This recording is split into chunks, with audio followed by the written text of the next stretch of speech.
جی میں ہوں ناصر محمود اور آپ دیکھ رہے ہیں نیوز ورلڈ اردو۔ آج جو شخصیت ہمارے ساتھ موجود ہیں کسی تعارف کے محتاج نہیں ہے، انارکلی کے صدر ہیں اور میں سمجھتا ہوں کہ تاجروں کے دادا ہیں، میری ذاتی رائے تو یہ ہے۔ تو ملتے ہیں اشرف بھٹی صاحب سے، ان سے مہنگائی کے حوالے سے بات کرتے ہیں اور تاجروں کے ایشوز کے اوپر بات کرتے ہیں۔ السلام علیکم سر۔ وعلیکم السلام۔ اچھا بھٹی صاحب، ایک تو مہنگائی اس ٹائم عروج پہ ہے، کیا تاجر کیا عام خاص ہر بندہ جو ان سے نا مہنگائی کا مارا پھر رہا ہے، کیا کہیں گے اس والے سے سر؟ دیکھیے جی، اتنی مہنگائی میں نے اپنی زندگی میں نہیں دیکھی۔ پہلے بھی مہنگائی ہوتی تھی، پھر کم ہو جاتی تھی، لیکن اس دفعہ یہ عروج پہ ہے اور میں سمجھتا ہوں اس میں حکومت کی کوتاہی ہے اور اداروں کی کوتاہی ہے جو اسے کنٹرول کرتے ہیں۔ اگر وہ اسے اچھی طرح ٹیک اوور کرتے ہیں، اب دیکھیے کیا ضرورت ہے گندم باہر بھیجنے کی؟ اب دگنے ریٹوں میں باہر سے خرید رہے ہیں۔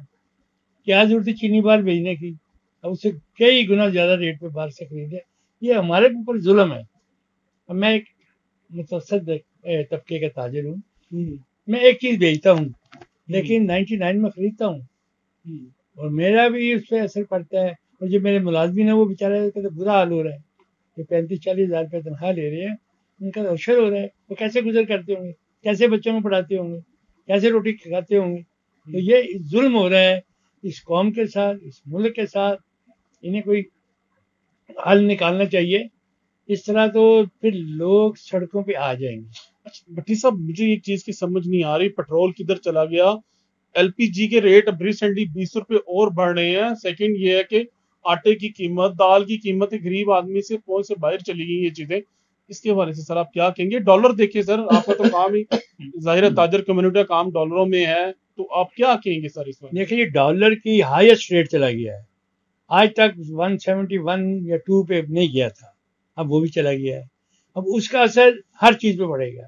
پیٹرول جب مہنگا ہوتا ہے تو ہر چیز پہ، اکثر 99% جو چیزیں ہم استعمال کرتے ہیں پیٹرولیم پروڈکٹس ہیں، اور اس کا اثر صاف چیزوں میں پڑتا ہے، حتیٰ کہ کھاد پہ پڑتا ہے، سبزیوں میں پڑتا ہے۔ ہر چیز کھانے پینے کی، پہننے کی، جوتا پہننے کی، دوسروں کی، اس سے اثر پڑتا ہے۔ ہر حکومت پتہ نہیں کیوں نہیں عقل کے ناخن لیتی، پتہ نہیں کب انہیں سمجھ آتی۔ میں سمجھتا انہیں چلانی نہیں آئی، اللہ نے انہیں چانس دیا ہے کہ چلا ہی نہیں سکے۔ کوئی فیلڈ ایسی نہیں ہے کہ جس میں یہ کامیاب ہوا۔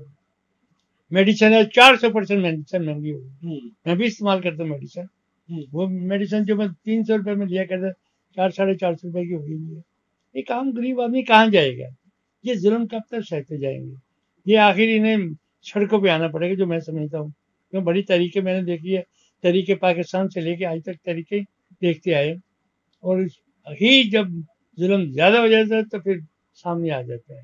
لوگ لڑیں گے، مریں گے، اور اس طرح مرنے سے وہ بہتر ہے کہ بھوکے مرنے سے بہتر ہے کہ لڑکے مرے۔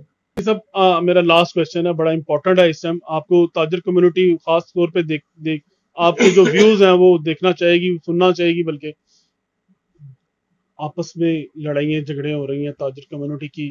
ایک کمیونٹی کہہ رہی ہے جی ہم نے مسئلے حل کروا دیے ہیں، دوسری تاجر کمیونٹی جو جا رہی ہے اسلام آباد اسٹرائک کرنے، دھرنا دینے، ریلی نکالنے، اس سے نقصان نہیں ہوگا سر؟ اس سے نقصان ہو گئی تاجروں کا بھی اور حکومت کا بھی۔ ایک بات میں کہوں گا کہ ہم نے کبھی یہ حکومت کو ناجائز تنگ نہیں کیا، کبھی بھی۔ جائز ہمارا مسئلہ ہوتا ہے اس سلسلے میں۔ آج سے 8 دن پہلے، 6-7 دن پہلے ہمیں لاہور میں عابد صاحب ایک کمشنر، انہوں نے، اور جو لاہور کے چیف کمشنر ہیں، انہوں نے بلایا، تفصیلاً بات ہوئی ہے۔ انہوں نے کہا جی آپ چھوٹے تاجر پہ یہ ٹیکس لاگو ہی نہیں ہوتا، یہ شکیں لاگو ہی نہیں ہوتی۔ یہ تو ان کا ہے جن کی چینیں ہیں، کہ ہر شہر میں 1-2 4 دکانیں ہیں، ان پہ لاگو ہوتا ہے، ان کو ہم نے دیکھنا ہے۔ آپ پہ تو چھوٹے تاجر پہ مسئلہ ہی کوئی نہیں ہے، آپ ریٹرن جمع کرائیں، آپ کی بات ختم۔ جو آپ پہلے دیتے وہ دیتے جائیے۔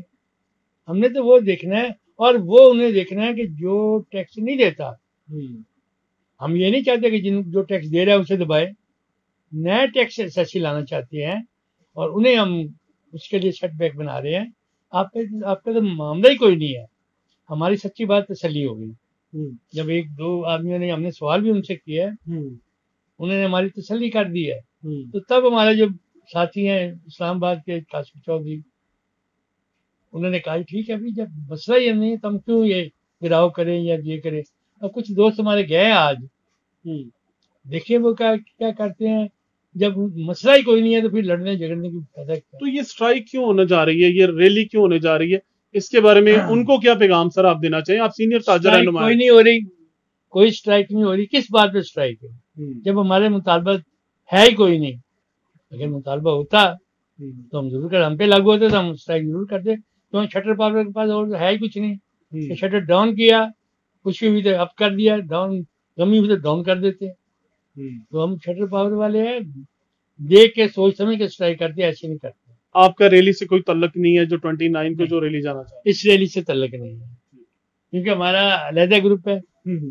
اور پاکستان میں پھیلا ہوا یہ گروپ ہے، جی کراچی سے لے کے پشاور تک ہے، سب جگہ ہے، ان دوستوں کا بھی ہے، وہ بھی میرے دوست ہیں، لیکن میں کہتا ہوں افہام و تفہیم سے کام کرنا چاہیے، جذباتی ہو کے کام نہیں کرنا چاہیے، جذبات سے ہٹ کے تاجروں کے مفاد کے لیے کام کرنا چاہیے۔